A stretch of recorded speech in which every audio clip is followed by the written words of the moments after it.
Well, greetings and shalom. Much love. Hello. Buenos dias.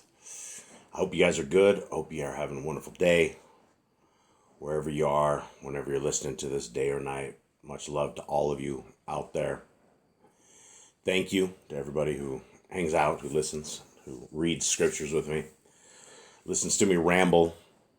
Always promoting the one thing that I always promote, which is what I will always promote. And so if you choose to sit and listen to the stuff I talk about, its focus is and always will be the complete scriptures, all of it. Not just the first 5 books, not just the first 66, not just the first 100. We're talking all of them. And the book in front of you has been... It's just one of the greatest books that has ever been delivered to mankind, where we have the entire set of the Apocrypha restored with the name of our Creator and the name of His Son. So we have an amazing tool right before us. And this tool has been hidden from the people of Yah for so long. It's been hidden behind a paywall of deception to where people have really spent a tremendous amount of money to get a beautiful set of scriptures. And these scriptures are a breath of fresh air in the entirety, right? To understand the scriptures, we have to have a starting point. And the starting point is, if it's in the New Testament, you're missing the complete Old Testament revealed. Because the entire Old Testament it's a storyline of how we got to a certain point. And if you only have how we got to a certain point, and then inside of that certain point, you take a man they call Shaul, Paul, and you create a doctrine based upon letters to other people that are not technically even should be in scriptures, right? I do not know why we have third-party information coming in the form of letters. And when I say third party, we have no idea what in the world Paul is even writing about or to who technically. We don't know the situation that these people were having. We don't know what the assembly's problems were. And so when Paul says all this stuff that may sound insane to us who keep Torah, it can make a lot of sense if you actually know what he's talking about. So having impartial letters that people create a doctrine to is a very dangerous thing. This is why when you fall in love with scriptures, the first place that we fall in love is in Genesis, Exodus, Leviticus, Numbers, Deuteronomy. That is a love letter, technical manual, fireside instructional guide of wisdom to our life. I'm serious. It is the greatest things that when we embrace these, when we pull off the cult-ridden cesspool of understanding that we came from and realize that the laws aren't dead, aren't gone, aren't abolished, aren't anything except our reality for a kingdom pass in the future to come. You see, our Creator's not going to allow a whole bunch of disobedient little brats that haven't been given 2 eyeballs, 2 ears, a couple of nostrils, the ability to function, the ability to live, breathe, operate, do all of this, and then deny the very existence of our Creator and deny His ways. When you say His ways are in the trash or on the cross, that's horrible. That is a terrible thing to say. It's extremely disrespectful. It's extremely not correct when it comes to what the Bible teaches us. When we look at the scriptures and what they say, it's a covenant path. That means that if we fall in under the covenant by the obedience that we have to our Creator, then we're mixed amongst a bunch of people that are doing the same thing. And when you look at these amazing chunks of knowledge that we get out of the Torah, beautiful things. How to operate, how to have feasts, how to have the special times of our Creator, how to have the celebration of everything, how we eat, how we operate, how we have a family, how we look at society. All of this is found in the scriptures And it's very important that we have that. Excuse my dogs, they'll always be barking in the background. So the Torah is a breath, a guide point, a system that if you want to look at and operate and look at the system and go, you know what? This system is good. This system is great. It is a complete system set of instructions that will make things in your life better. The opposite of the Torah breeds trash and crap in your life. There's problems. Say, for instance, let's just go with clean food. Say, for instance, you eat unclean food and you're okay with Popeye's chicken and shrimp, and it's not chicken. Chicken's good. I doubt they have chicken, but it's shrimp and all the unclean foods that they have. They have like a huge, giant popcorn style thing of popcorn shrimp. You can just pus down these pus pockets, and what you're doing is you're chomping into something that is a clinging product that our Creator has made to cling water up. That's what the particular job of a shrimp is. And we're told not to eat it. But yet you have entire Red Lobsters and shrimp huts and everybody's eating shrimp, right? It's a hormone pus pocket that when you pop that sucker in your mouth with all that sweet breaded stuff on the outside, that's bacteria. Those are things that could probably hurt you, aren't good for you. And when you take a pile of shrimp and put it into contaminated water, inside of a couple of weeks, the contaminated water will become cling, and the shrimp are all the better. They really don't care. The same for pig, right? So when we eat this unclean food and we get sick, or our health deteriorates, or we get some weirdo stuff that ends up eventually killing us, it's because we have ignored the good instructions that have been provided for us. Not only have we ignored it, but we're taught in this cult of satanic religious, all of them, is that it's a laughable thing. It ain't no thing except putting them on the cross, and that's the way to salvation, and that's completely false. That's the way it is to hell. And we don't want to go there, right? We see the world in deterioration. We see what a dark world looks like. Everybody serving Satan, everybody throwing up Baphomet signs, and there's just it's very much an Illuminati style satanic world we're in, and everybody's cheering it on. Nobody's going against the flow, and so we want to be those who are on the other side of this, right? We want to be those little itty bitty tiny fish that are swimming against the giant sets of fish all coming at us. That's what it means. That's what is called set apart. And set apart people means that we're not hanging and doing stuff with the Gentiles. We're not feasting with the Gentiles and partying with the Gentiles and doing things with them that we will end up corrupting ourselves and our souls by hanging out with people with no morals. Same for those inside of the Christian religion. Christians are a very dangerous set of people, and that just really pisses people off. I'm sorry to say that word, but it absolutely ticks people off to no end in the religion, because they've been programmed to say that. And so, guys, we have to come to the place where we have value in our walk with our Creator, and you won't find it anywhere else unless you're reading your scriptures, bringing it to your heart, mind, and soul, writing it with your family, just making it part of your life. That's what the Torah walk is all about. It's a walk. So, guys, let's embrace ourselves in the Torah walk. Let's read some scriptures here. Let's get down. And for those who do not know, this is an app right here, free app by Yah Scriptures, and we have an amazing prison ministry that is every single day. There's something that goes on. There's always some kind of crazy madness that's going on when you're out in this kind of a firestorm of the prison society, where Yah Scriptures is. And we are throwing a lot of love to a lot of brothers and sisters out there. And if you guys are able to support Yah Scriptures in any way, shape, or form, we're always looking for help with pen pals.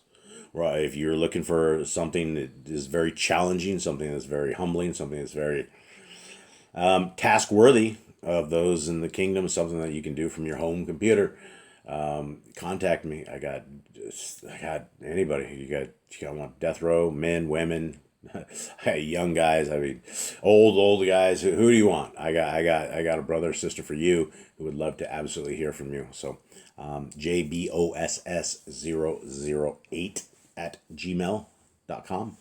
Shoot me an email. I'll hook you guys up with some instructions on how to do it. And if you guys need some help, I'm always here to help. So let us get into this. This is our Messiah walking and talking and hanging and chilling. And it is it's a beautiful book. So let's just drive right into this. 17, Nazariim Khalidi. Chapter 17, verse 11. Yahushua said to the Talmudim later in the day, in the Kodesh books it is written, bearer of good tidings, go into the mountains and lift up your voice with power, crying through all Yehuda and Jerusalem, hail your Elohim and your deliverer. Now this is very interesting, right? Coming off the old stories that we had on this, like right above this, this is definitely, sorry guys, this is definitely something that is new to this, and it's very much worth discussing because it's repeating. Messiah is repeating a quote. This is a quoting out of this, and I haven't looked it up to where it's at. It's probably Isaiah. It's probably, I don't know where this is at. Probably Isaiah would be my guess, but Messiah is re-quoting this, and if he's requiring it or re-quoting it, it's something that we should all take note of. And so it's basically bearer of good tidings, go into the mountains, lift up your voice with power. What do we lift up our voice to with power? Crying through all of Yehuda and Jerusalem, hail your Elohim and your deliverer, right? It's like putting it up. It's hands in the air. It is like shout outs to the creator of the universe, our Elohim Most High. And he is our deliverer. He's our rock. He's our shield. He's our deliverer. He's the one that has provided life for us. He's provided help in the side of this matrix world that we are in. He adjusts the matrix as we are getting drilled and getting owned. He will send things in and around to help us. Power of prayer, all of this. And so our Elohim is worthy of praise. There's nothing he has done that is not worthy of greatness. Everything he puts forth from every bit of his creation, and I speak of this a lot, but I do need to explain to people who've never been in a jungle environment. It's a system all of itself, that there are so many different kinds of bugs. There are so many different kinds of plants. There are so many different kinds of shrubs and vines and things that will blow in. The wind will blow and you'll have a gazillion new kinds of different kinds of plants that go up everywhere. There's trumpet trees and the jungle is completely alive in the ecosystem that it is in, to where it survives and thrives in this kind of environment. And it doesn't ever get really cold here. About 60 degrees is probably about the coldest it will get. And at that point, we'll all be freezing to death. We live probably around 75 to 90-ish all year round. And it's shorts, no shirt. You know, it's hot. You bail out. If you're out working in the sun, you go through like 8 or 9 shirts in a day, unless you want to be like completely sopping wet. So everything in this jungle is amazing, and there's absolutely a creator, because all of the little bugs get eaten by the bigger bugs, and then the bigger bugs eat the bigger bugs, and then this bird comes by and grabs that bug, and then all of a sudden some snake comes out of somewhere and grabs the bird. And you'll have a giant cow or something that's out in the middle of the jungle, and it'll die inside of a week, tops 2.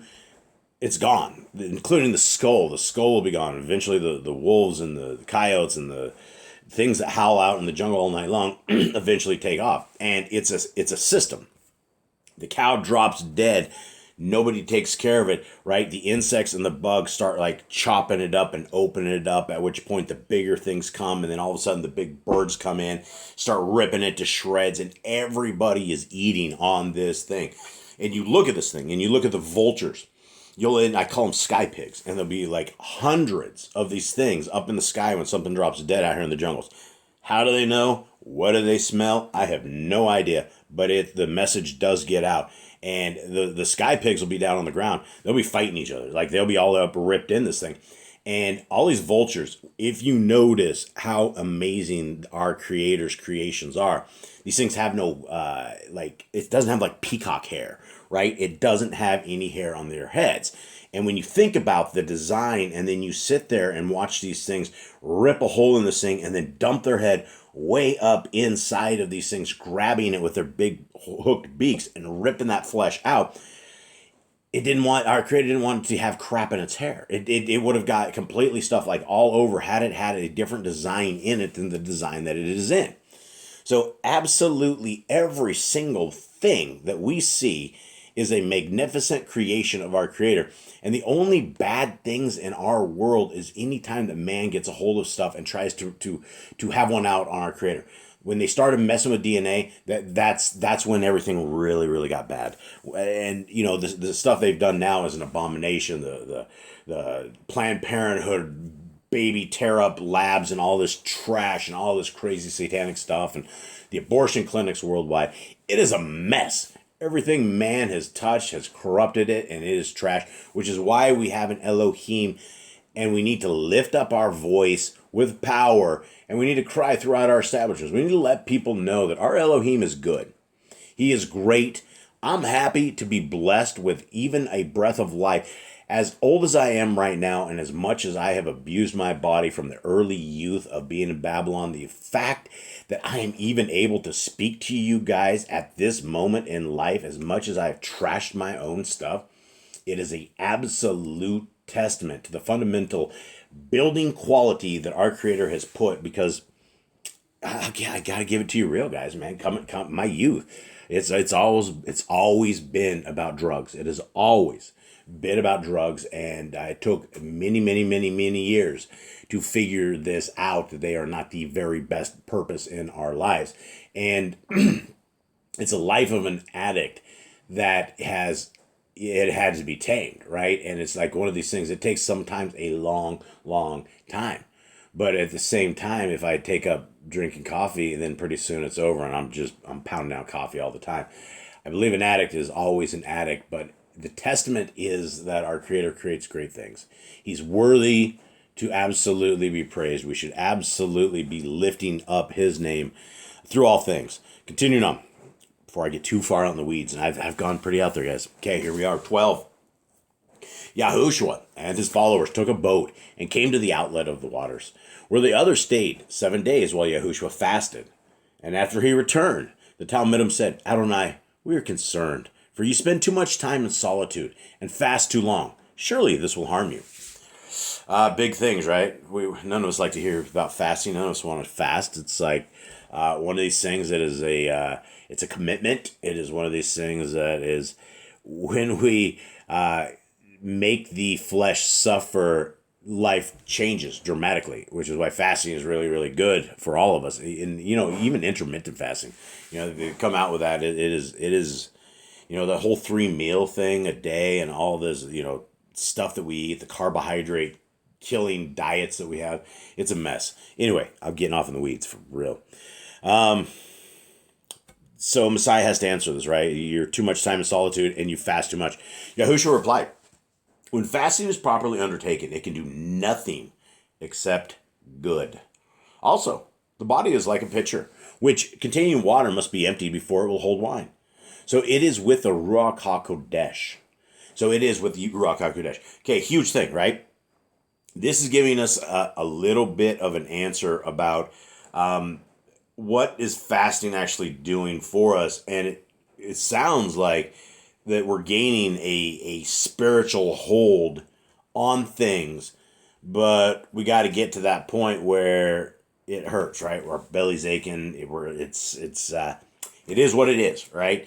We got to get to that point, and then when we get to that point and that numbing is there, that's when we're enabling our spiritual ears to hear things and the abilities for things to get done, right? Our Creator will listen to us regardless, But there's always the edge of those who are beating themselves with fasting to attempt to amplify a request or hopes or dreams and things of that nature. Now, continuing on. Continuing on, did not Moshe fast for 40 days, during which time the Ruach HaKodesh flowed into him, so his face shone before the people like a great light? Such is the nature of the power. And because of his brightness, he had to veil it. Likewise with Eliyahu, who fasted 40 days. Do you think those two suffered harm? Or did they benefit through a strengthening of the Ruach? Very important stuff, right? This gives us, again, what are we seeking with fasting? Well, there's a lot of things that can be done with fasting. Number one, it's good for our health. It is good for our health.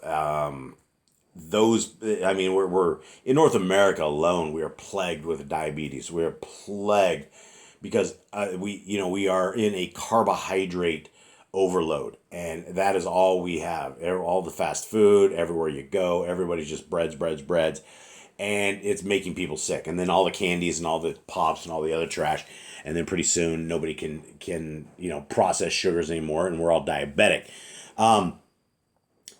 Part of the solution for those with type 2 diabetes and defeating it, which I have for the most part, is that you have to reset your internal setup.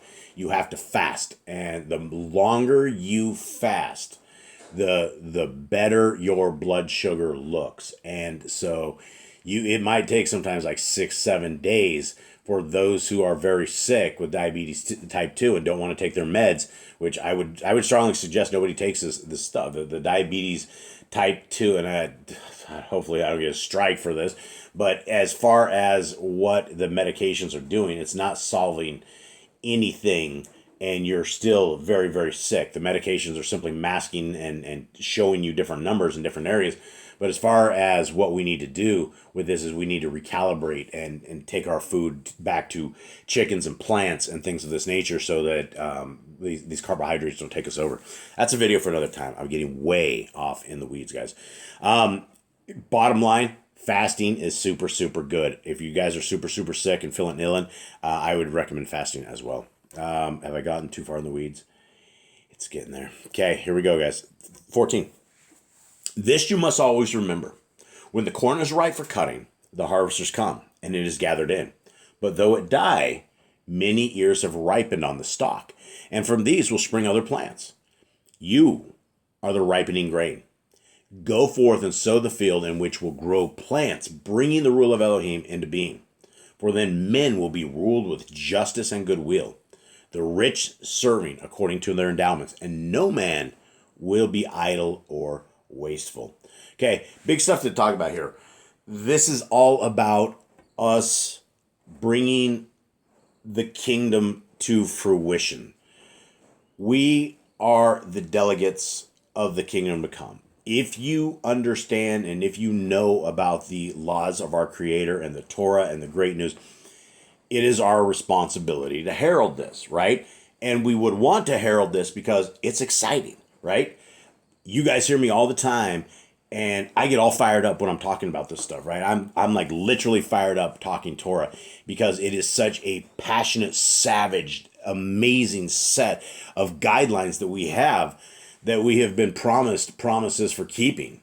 And even if it was all a fake mystery man in the sky and all of it was a joke, when you look at the laws, statutes, and commandments of our Creator, they are no joke. They are absolutely beautiful. You wouldn't want to drink blood, where we have a commandment to not drink blood. You wouldn't want to look at your children with perverse eyes when they're naked, right? That's a Torah command, right? You wouldn't want to accidentally chainsaw a big tree down into your neighbor's house and kill him, because you would know that there's a Torah command that says, do not endanger your neighbor. So you wouldn't be chopping this huge grizzly tree down without thinking that, hey, I might kill Billy Bob next door.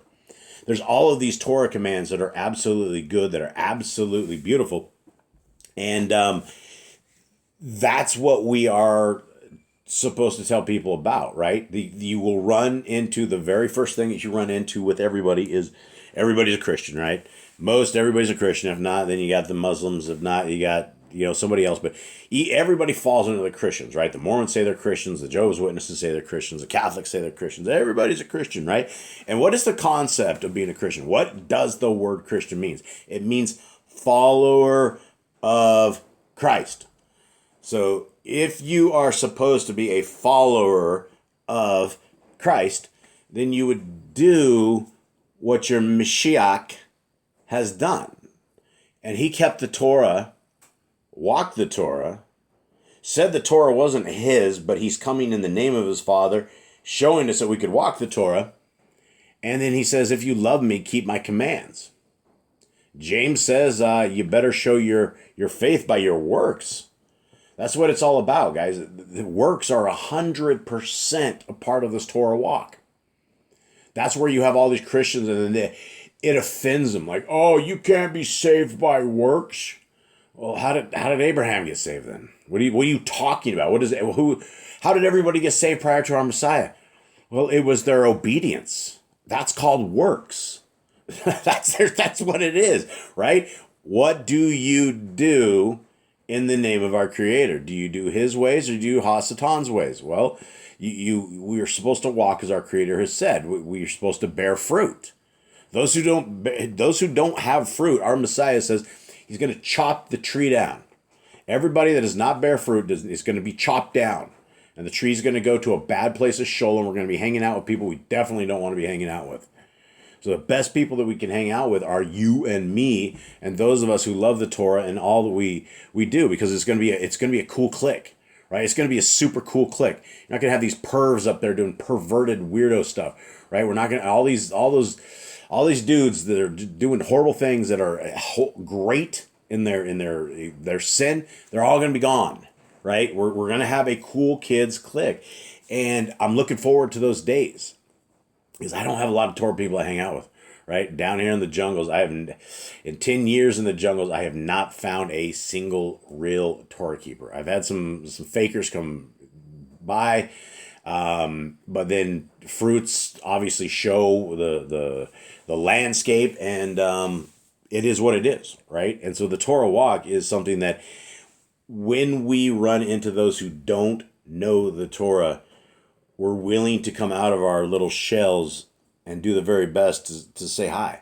You know what? And a little bit of conversation in this techy world where everybody's on their phone and nobody wants to talk, all this stuff, it goes a long ways. It goes a really long ways.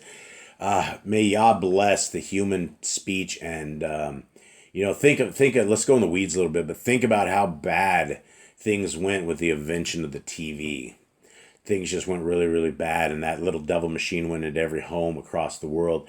And then we ended up with the next devilish thing, the internet, where we brought the world's knowledge to where we are today.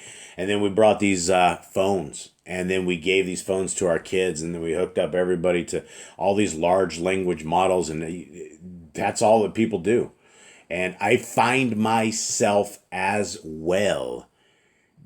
I don't know what it is, but I however YouTube is set up, I find myself sitting here scrolling for useless trash because it's just provided right in front of me, and I'm like, I got to turn the stupid phone off. I'm like, look, we are enslaved. Like the devil has completely enslaved the society of the world. And imagine those who aren't seeking Torah. They are so lost in these machines. They're so lost in this world. People living in the metaverse, and people like set up kingdoms in this fake metaverse. And it's a mess, guys. I think I've gone in the weeds a lot. Let's leave it at this. For those who make it to the end of my crazy ramblings, I am sorry I ramble. Much love to you all. One of these days, maybe we can sit around a campfire when we're being extracted out of our places, when the messengers are coming to save the people of Yah, whenever that is, whatever lifetime that is. Hopefully I see you guys all there, and I got nothing but love for y'all. Thank you to everybody who's been a part of Yah Scriptures. Thank you to everybody who's bought a Yah Scriptures, and to everybody who's helped donate, help keep this dream alive, and keep these brothers with a with an advocate from Yah who's willing to step in the boundaries of darkness to try to find some of those we can bring to the light. With that, much love, folks. I'm out.